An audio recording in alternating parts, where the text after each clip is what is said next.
Hello everybody, it's Hattie here, and today I wanted to show you how I did the Tudor home, which I have started building. I started building it yesterday actually, and I haven't actually found a name for it yet, so it's just Tudor home as of this very moment. However, if you've got a name that you think it might like to fit in the category of, or you think that the name's nice for it, then let me know, because I'm kind of struggling. Like, I really struggle kind of naming this property, so I'd love to hear everyone's names, like if you've got any ideas for it.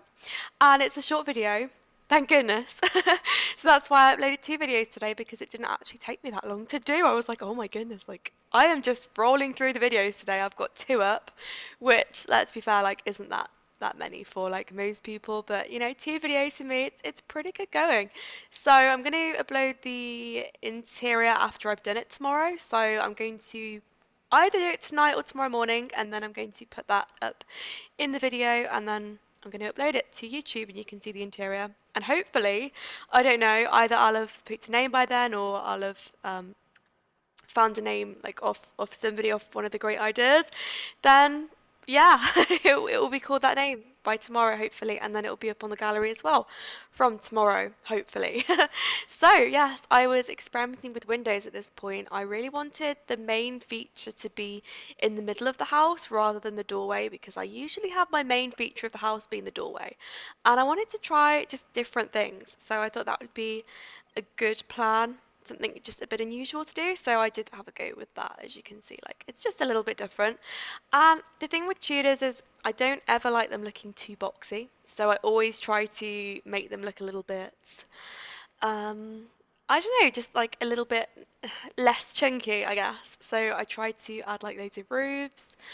I tried to like stagger the walls and stuff, have like the rooms all a bit higgledy-piggledy. So I try my best, and that is how it basically ended up looking. So I mean, I went round with the dark frame as well. The main reason I actually did the house was because I wanted to show everyone the traditional kind of Tudor house. And I haven't actually had like a 30 by 20 Tudor home video on my channel yet.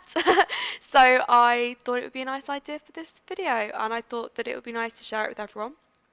So you can basically see how I did it, because I don't know why, but Tudor homes, like, some people are really into it. Well, I do know why, because they're like lovely homes and stuff, and they're one of my favourite types of homes to build.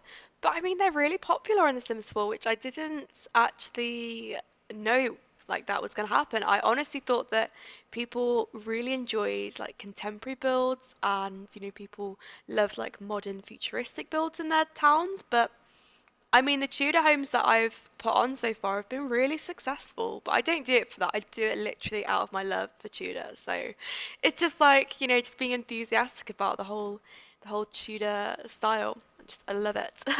So I was in a really Tudor mood this week, and I'm hopefully going to carry that on. There's going to be more of these as well. I've actually got this idea, and I'd love to know what people think, and I'm going to run it past you now actually, because I've got an idea that I might actually do a Tudor estate.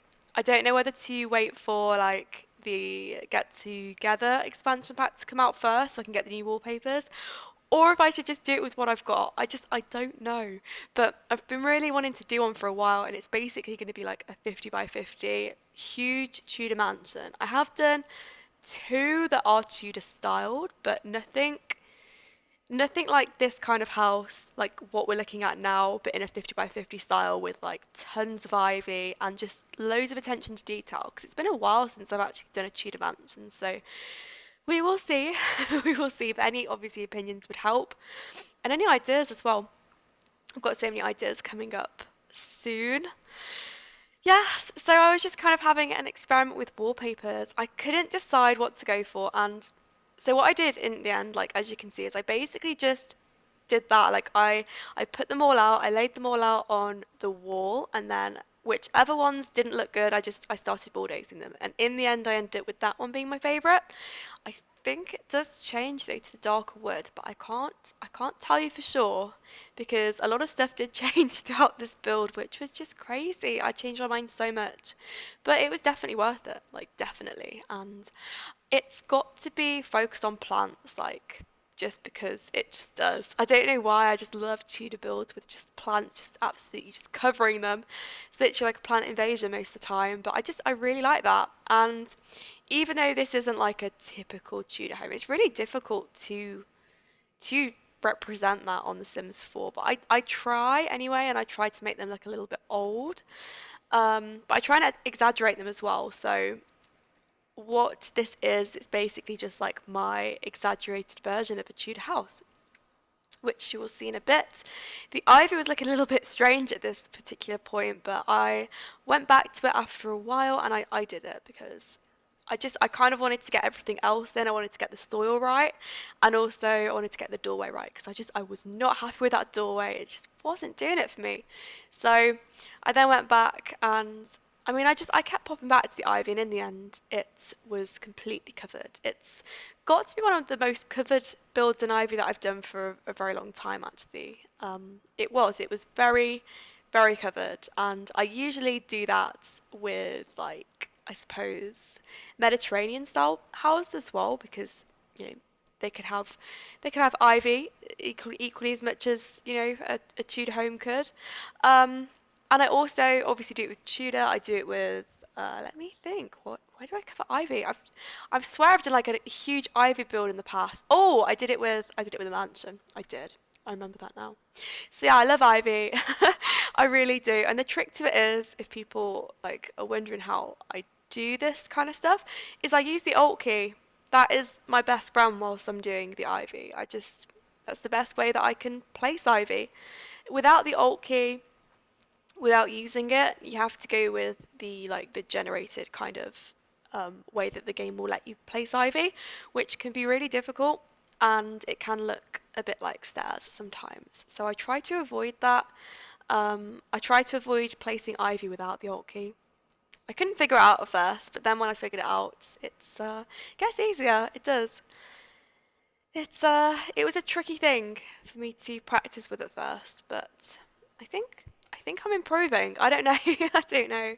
I try my best every now and then to just have like another go at doing ivy. So it's always good to basically see what's going on. And then I was really unhappy with the front. I was thinking, okay, like the right side of it I really like, and then the rest is just shockingly bad at this point. So I did try to arrange that, and I had a lot of change arounds. Like I really did. I had so many ideas for this build. It was really difficult to get them all out, like on the way it looked. So it was tricky in the end. It was pretty tricky. And I had fun with the trees as well. And the landscaping, I did my thing with. I went crazy with it, and I did that. And it's strange actually because the neighborhood that I used for this house, I've actually used because I've actually got like a Tudor neighborhood in my game, which is completely devoted to my Tudor houses. But I ran out of space, so I actually had to build this on the suburban plot that I'm currently using, and it was really strange. So I'm going to try and find a good place for me to put more Tudor houses because um, you can never get enough of Tudor. But then again, I might just wait to get together because that looks like a whole Tudor world, which is just like perfect for me. I love the style so much, and yeah, I mean maybe they'll fit in there at some point. It would be nice to kind of find a place for me to put this home and hopefully use it. I don't know what's happening at the moment, but I will try. Then I was just evening everything out because I felt like that roof it just wasn't doing its job. It just wasn't looking that good at this point. So I tried to drag it out a little bit, and I was just really going around at this point, just kind of seeing like what needed to be done. And I completely forgot about the chimneys. I really did. Like until now, obviously, like when I added them, I was thinking, chimneys? What chimneys? That was literally my thoughts. So I added those in the end, and I really like putting a mix, like a contrast of colours at the front of Tudor houses. I don't know why. I just think it looks a little bit worn out, and especially with the roofing, which is all like kind of staggered, and it's supposed to look quite old. I really like that with Tudor builds, and I wanted to leave all the wallpaper recolorings in for everyone. So if you want to change anything back, like if you did actually just want it being orange and white, then you could just change it back. But I ended up going for like a brown instead of the orange because the last Tudor home that I actually did was orange. So I thought that I would give the orange a bit of a break and I would do something that's a little bit more subtle, I guess. And I mean, it looks like it's been worn out, or like one part's really old and one part's a little bit more new. I don't know. That was the look I was going for at this point. So I was just really experimenting. That's the main thing to do with Tudor builds. Like, it's just it's just fun. Like, as long as you're having fun with it, then that's really all that matters. And I mean, the front was pretty much finished at this point as well, which is really strange because it didn't actually take me that long to do. It probably took me about an hour and 10 minutes to do the front. That is very precise. Hour and 10, wow. Yes, probably that amount of time to do it. And I mean, usually I spend a long time doing the exterior. Probably takes me like a couple of hours at least for a 30 by 20. Depends like what lot size as well, definitely. But you can see the suburban homes in the background. You can just kind of see them every now and then, which I suppose is quite strange. But who knows? They might have a new neighbour in the neighbourhood. I don't know. But yes, so this part I was just really trying to make the back look good because that is one of my main focuses. Well, I wouldn't say main, but I'd say it's definitely a focus point for my builds from now on because I actually realised how little effort I was putting in with the back. So I really do think that sometimes I need to really make the back look nice as well to do the front some justice, really, and make it look nice all the way through. So that's what I was doing at the back. I was just trying to find a good style and just try and carry it on and try and make it look as good at the back as it did at the front. So then I was just adding these big plants. I love enlarging plants. It's like one of my favourite things to do during the landscaping, and it's just really fun to just kind of experiment. And I was really feeling the red bushes. I just love those bits. I just think they look really good enlarged actually. I thought about some rocks at the front, and I think they ended up staying. I thought that rocks would be quite a good idea, just because they give some kind of appearance to the front. It basically makes it look like all these plants are on a layer rather than just on the ground because they're all enlarged. They've got like, they actually look taller. I don't know, that was just my mentality on that one. So I left that in the end. And then I was just going around the back, just putting so many hedges everywhere. I love hedges. I can't get enough of them. I use them in all my builds. I just think they look really nice. And I was really pleased with how they turned out actually. And yeah, I mean, I was doing the same like with the layering, trying to make it look taller as well, trying to give it some texturing because that is something we did have in The Sims 3. We were able to put the plants like on layers, basically, or make like separate layers for them and stuff like that. It's difficult to explain when I think about it, but yeah, I did the same thing which I did with another one of my builds around the back, which was I didn't put a fence. I actually just made my own, and I was really happy with how that turned out. I wanted to use a lot of patio stoning because I saw a photo that I particularly loved of a Tudor home, and it had so much like stone things, basically like stone pathways, just kind of going a bit crazy around the front of the house. So I tried to incorporate it around the back, and I tried to do something like that. Even though the garden is pretty small, it's in quite a public area where I actually built the house. And to be honest, a lot of the neighborhoods, they have really lovely things that, like, if you have like kids that you're playing with, then they can have like, a choice of the playgrounds that they can go in. So it's actually really good. It's quite handy to have that because that means that, you can do your own things. You don't actually have to have like your set garden, and you don't have to just use your garden. You can actually just go out and do that. So I mean, having a small garden wouldn't be like a deal breaker for me, I don't think, in a situation like this. I don't know.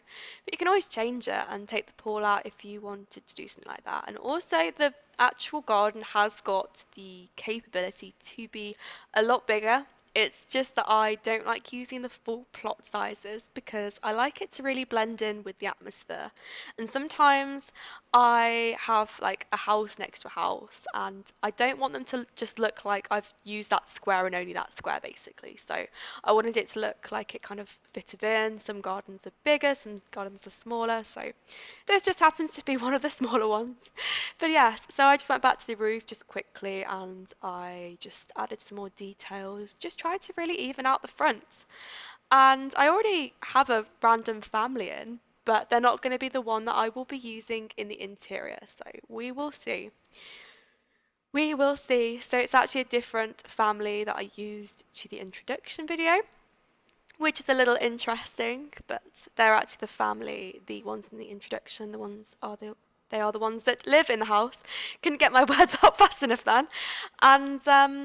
And yes, so I did that. So it's a little bit of a strange order, but as long as I've got some people living at the house, like whilst I'm building it, it doesn't really matter like who lives in it by the end. It's probably going to be someone different, and it just happened to be the different family that we saw at the introduction video. So yes, then I was just going around just doing the general stuff, and that is really the exterior finished. So I really hope you enjoyed it, and I hope to see you all for part 2. Thanks everyone so much for watching, and I'll speak to you on the next part. Bye!